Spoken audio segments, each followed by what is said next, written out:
Hey, what's up everyone? I hope you're all having a wonderful day or night, but for now, let's get into the video. If I have a massive rack, do I have to count that in how much I weigh when I'm trying to calculate how much protein I need to eat? Because I saw a TikTok and it said that my boobs weigh about 30 pancakes. They're like 10 pounds. Can I cut myself some slack? Or you can wear a bra or a sports bra. But now I'm craving pancakes. I think I'm gonna go out and get me some.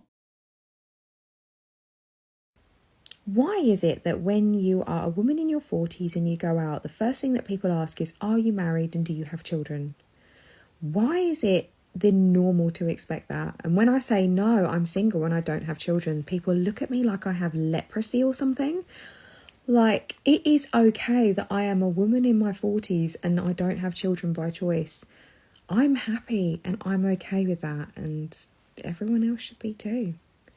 So, yeah. Yeah, should I be happy for myself for being childless? I'm not, so I guess I'm never gonna be able to experience your happiness. Or I should be happier for you. Cause yeah, I could give a about you just like about any other strangers didn't know existed. And seriously, how many times it happens you go out and people ask you if you're single or married 2 or maybe 3 times in your entire lifetime? Or is it that complete strangers walk up to you to see if you're married? They don't even ask for spare change anymore. They just need to know if you have kids or not. My narcissistic husband told me it's a disgrace that I'm posting about what's going on in our relationship. I don't think me posting about it is the disgrace. I think the disgrace is what is going on in the first place. Some people have such a problem with me sharing my story, and my husband says it's a disgrace. You want to know what a disgrace is? A disgrace is how you talk to me every day. A disgrace is how you make me feel every day. Not me sharing my story, not me sharing how I feel, not educating people on narcissistic abuse. That shouldn't be what the disgrace is. The disgrace should be how the men are treating women, narcissistic men, not us exposing them. You're only exposing yourself as being the disgrace. There is a narcissist in that relationship, but it's not your husband, it's you. If he was the problem, you would have left by now. But you're still calling him your husband, not ex-husband. And him calling you out on laundering your dirty clothes in public doesn't make him a narcissist. And the fact that you refuse to stop because you're looking for validation from other women just like yourself, that makes you the abuser. You refuse to leave that relationship even though he's the bad guy, but instead you're trashing him online. You are the disgrace. If you are a single girl in your 20s and your 30s and your 40s, if you are just a single gal, I feel like you're going to relate to this. I recently bought a Jillian Turecki course about fear. I started to kind of jot down notes about fear and how it impacts our dating lives. And I came to this realization from the course that basically when you fear you're never going to meet anyone, or like whenever you fear that you're going to be alone forever, this takes out the confidence in your ability to meet someone. Like, obviously. But the opposite of fear is certainty. And realizing that you are going to meet someone, like reprogramming your mind that you are going to meet someone eliminates the fear in your life. So basically what we need to cultivate is that certainty that we're going to meet someone. Best business idea ever is to sell whatever crap goes through your head to single women. All you have to do is come up with the worst idea you can possibly imagine and call that a course. There are quite a few chances you're not gonna meet someone. That's also the best lie to sell to single women. Oh, there's someone out there for everyone. No, there really isn't. World population is pretty much split in half. Women, I believe, make more with 1 or 2%. You take away all the men that are already married, the ones that are gay, the ones that are in prison, the ones that are homeless, the ones that are not looking for relationship, you slowly get to the truth. There is not someone out there for everyone. As adults, can we just agree that putting the washing away is the worst part about being a grown up? Thanks. See, there's not someone out there for everyone, because there's no man out there who's gonna listen to her and think, yeah, I'm gonna get me some of that. 2.5 years of celibacy and being happily single has been the most amazing decision I could have ever made for myself. I've not actively dated anyone at all. There's no interest.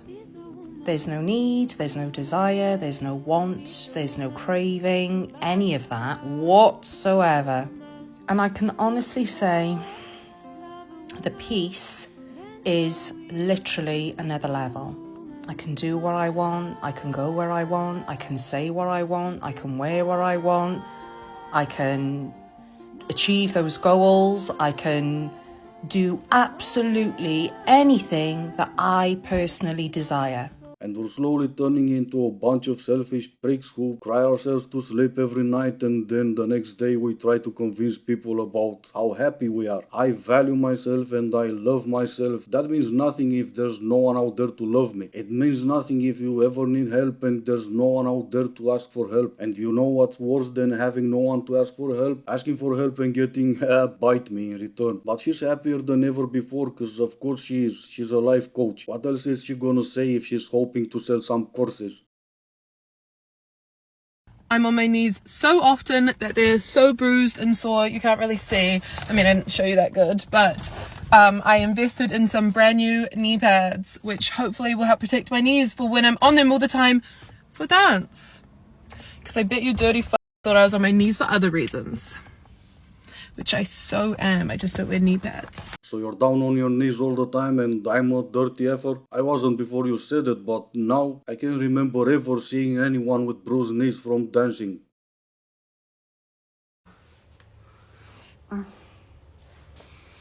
211 first dates. 211. I've been dating 198 months.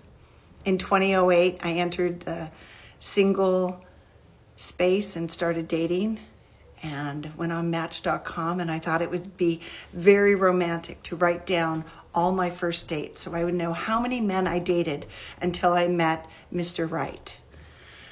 211 dates. I'm going to start talking about it. If you have questions, what are your questions? What do you want to know? I've got lots of experience. It's been a fun ride. I have to tell you much. Dating has been fun. Anyway, what are your questions? When do you just give up and realize it's not going to happen? I mean, I have a million different questions, but I'll stick to one. How do you go through 211 men without even finding Mr. Right? Sometimes people ask me if I'm embarrassed about being a spicy content creator. No. I'm more embarrassed at the fact that I'm a spicy content creator that doesn't know how to twerk. Oh my god, that's terrible. I would be even more embarrassed about being an online 304 who makes no money, but that's just me, I guess. I think I like when it rains. Alright, this is gonna be it for today. As always, I do hope you enjoyed it. If you didn't, I still appreciate you for making it this far. Thank you all so much for watching. Stay safe and I will see you in the next one.